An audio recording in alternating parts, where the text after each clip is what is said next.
Life is getting more expensive all around the world. People are worried as the prices get pumped up and are beyond their control.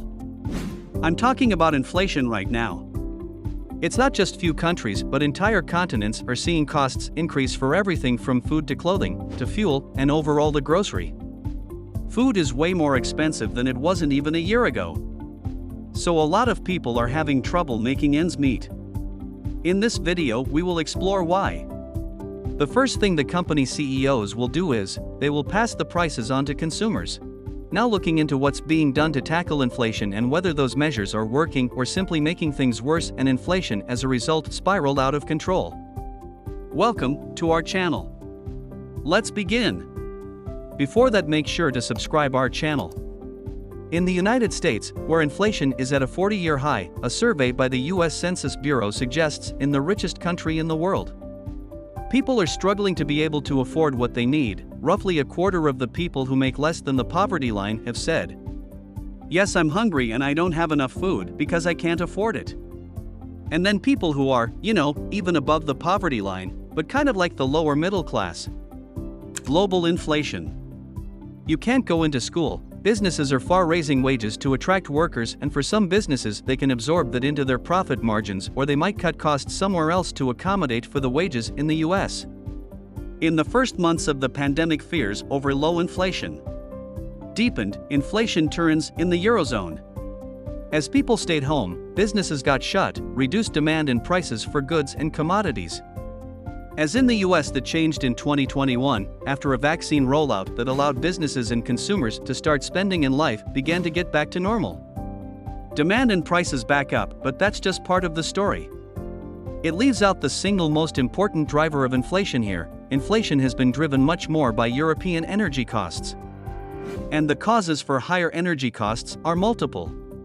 They range from whether patterns of the wind didn't blow as much off the shores of Germany as they had in the past, lack of investment in infrastructure, particularly renewable energy, low inventories for oil and gas already, and then, of course, geopolitical streams with Russia, a massive troops and weapons along the border with Ukraine that causes a big change in pricing for energy bills.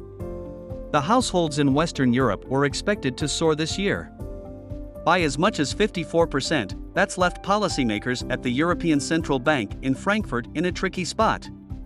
Their only job is to control inflation. Inflation has been running significantly above its 2% target. The fiscal stimulus in Europe was much smaller than in the US, people not facing the kind of demand-driven inflation in Europe that people are in the US facing.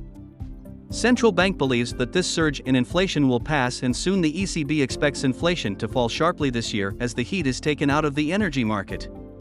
There are several kinds of big, structural drivers of high savings and high national savings across the developed world, and they include things like demographics, which haven't changed at all events. They've just been made worse because of the pandemic.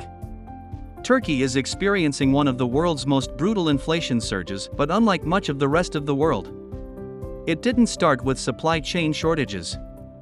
Soaring commodities prices are skyrocketing demand.